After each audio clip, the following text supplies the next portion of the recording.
রাহমাতুল লিল আলামিন যখন এশার নামাজের পরে আমার ঘরের ভিতরে প্রবেশ করতেন, তখন আমি আয়েশা, আমার ঘরে কোনো কুফি নাই, কোনো ল্যাম্প নাই, কোনো আলো নাই, বাতি নাই।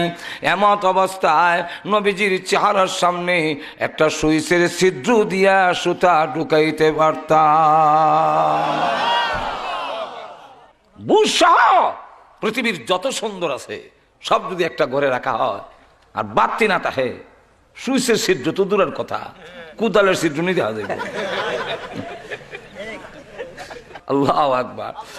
কারণ আম্মাজান আয়েশা যা বলছেন উনার কথাই যদি বলতে যাই, লানা শামসুন ওয়ালিল আফাকে শামসুন ওয়া শামসি আফজালু মিন শামসিস সামাই ফাইন্না শামসা তাতলুউ বাদাল ফাজরি ওয়া শামসি তাতলুউ বাদাল ইশাই। আকাশের একটা সূর্য আছে আর আমারও একটা সূর্য আছে। আকাশের সূর্যের চাইতে আমার সূর্যের দাম কোটি কোটি গুণ বেশি। আকাশের সূর্য উদয় হয় ফজরের নামাজের পরে, আর আমি আয়েশার সূর্য উদয় হয় এশার নামাজের পরে।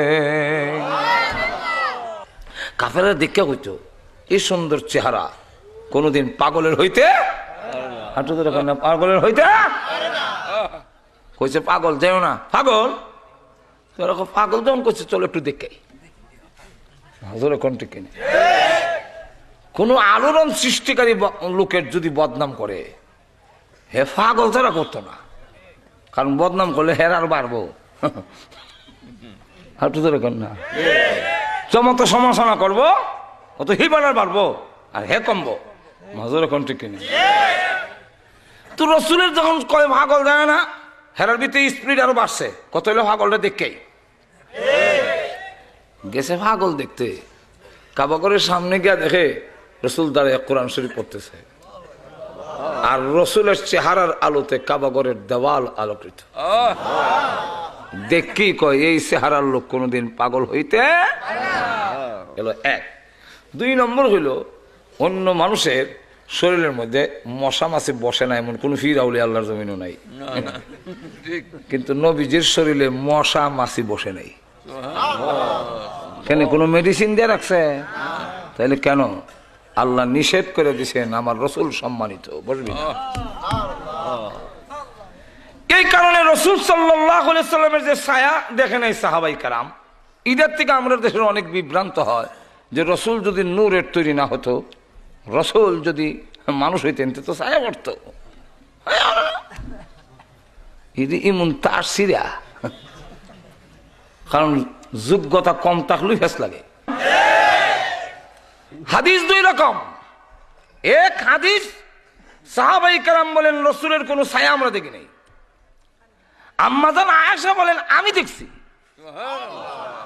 আর তো ধরে কন, আমি একদিন বসে রয়েছি, হঠাৎ করে দেখি একটা ছায়া বসছে, মাথা করে তাকায় দিক রসুল আসতেছে। অনেক সময় আপনি আলুর উল্টা গেলে, আলু পিছনে সূর্য পিছনে আপনি যদি সামনের দিকে যান তো ছায়াটা সামনে পড়ে, হাঁটু ধরে কেন না। আর সূর্য এইদিকে আপনি যদি এইদিকে যান, পশ্চিম দিকে সূর্য আপনি পশ্চিম দিকে যান, ছায়া হরব পিছে, ধরেন ঠিক না?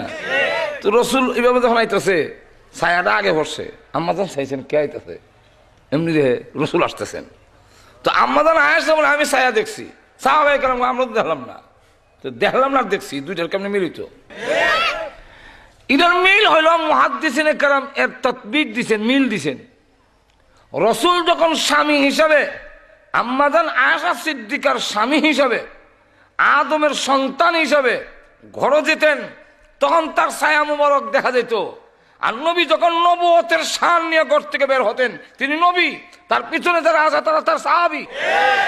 তখন শ্বশুর জামাই সম্পর্ক না যে উনি আমার জামাই, উনি আমার শ্বশুর, এই হিসাবে সম্পর্ক নয়, সম্পর্ক হলো আমি আবু বকর নবীর উম্মত, নবী আমার নবী, যেরকম ঠিক কিনা? আলী বলেন রসুল আমার শ্বশুর এখন না, এখন বিশ্ব নবী আর আমি তার উম্মত, এই হলো পরিচয়। এখন রসুল যদি এইভাবে বের হন আর ছায়া পড়ে যায়, রসুলের পিছনে থাকবে আবু বকর, ওমর, ওসমান, আলী, তালহা, জুবায়ের, তখন তাদের পাড়া রসুলের ছায়া মুবারকের মধ্যে পড়বে। আল্লাহ বলেন এরা আমার রসুলের শানের খেলাফ। এই কারণে আমি আল্লাহ মর্যাদা স্বরূপ অলৌকিক ভাবে আমার বন্ধুর ছায়া সরায় নিতাম, যাতে আমার বন্ধুর ছায়ার মধ্যে কেউ ভাড়া দিত না পারে।